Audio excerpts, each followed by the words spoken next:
How to fix TikTok photo swipe not working.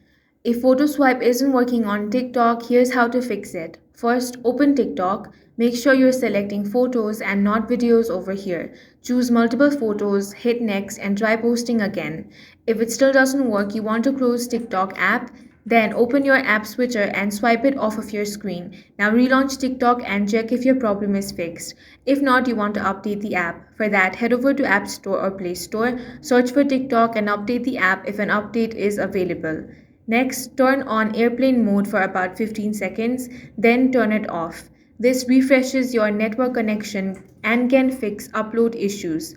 If photo swipe still isn't working, go to TikTok, then head over to Profile, tap Menu, open Settings and Privacy. Now scroll to free up space and clear the cache. Close the app and reopen it. Now check.